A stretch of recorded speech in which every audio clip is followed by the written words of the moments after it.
Guys, we're just arrived in Japan. yay, sana all, Japan. Pasakay na kami to Thailand. May boat.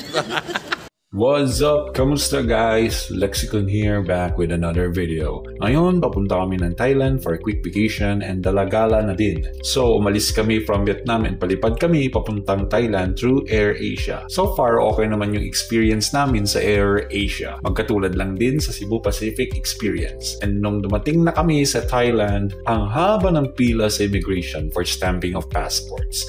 Again, they looked for the following requirements sa amin upon entering Thailand. Number 1, passport. Number 2, round-trip ticket. Number 3, itinerary. And number 4, hotel booking.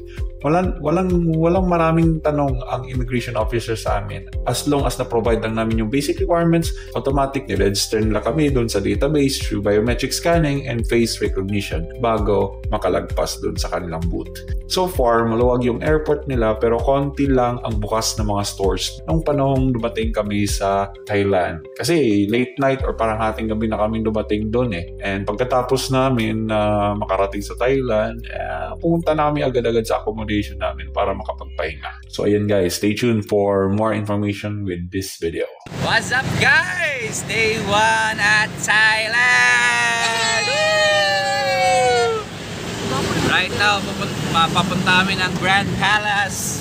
Enjoy aming tour dito for 3 days. So yun nga guys, so experiencing our second country na ganap, which is Thailand. Yes guys, Bangkok, Thailand. So i-change ko na yung view ng camera para mas ma-enjoy nyo kung ano talaga ang Thailand. Let's go!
What's up guys? We are currently in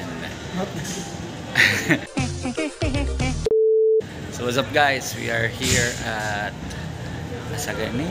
What the Don something, lalagay ko na lang dito sa baba. Hindi ko ma-pronounce. Pa-off na kami. Pabalik sa Hanoi. Video lang sa tadere guys, no?